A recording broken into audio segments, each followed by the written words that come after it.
ஹே case எல்லாருக்கும் வணக்கம். நான் புறா வளர்க்க போகிறேன். இன்றைக்கி டே 3.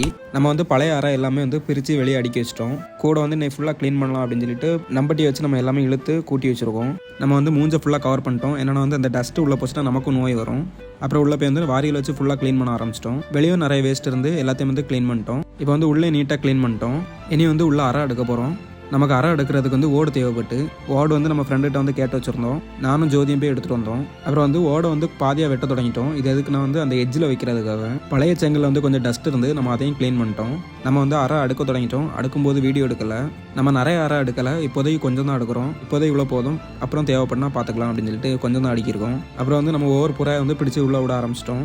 இவ்வளோ நாள் இந்த புறா எல்லாமே வந்து நம்ம சின்ன கேஜியில் தான் வச்சுருந்தோம். இப்போ எல்லாத்தையுமே வந்து நம்ம பெரிய லேப்டில் வந்து விட்டுட்டோம். நம்ம ஃபஸ்ட்டு 2 புறா வந்து கேஜியில் விட்டோம். அந்த ரெண்டுமே ஒரு பேர். கேஜிக்குள்ளே புறா எல்லாம் விட்டுட்டு நம்ம வந்து பொரிக்கடலை வச்சோம். எல்லா புறாவும் வந்து சாப்பிட்டு நம்ம கேஜ் வந்து இப்போ எப்படி இருக்குன்னு சொல்லிட்டு கமெண்ட் பாக்ஸில் கமெண்ட் பண்ணுங்கள். இது போல் அடுத்த வீடியோக்கு நம்ம சேனலை மறக்காமல் ஃபாலோ பண்ணி வச்சுக்கோங்க. இந்த வீடியோ பிடிச்சிருந்தா லைக் பண்ணுங்கள், ஷேர் பண்ணுங்கள். மறக்காமல் நம்ம சேனலை ஃபாலோ பண்ணி வச்சுக்கோங்க. Tata, bye bye.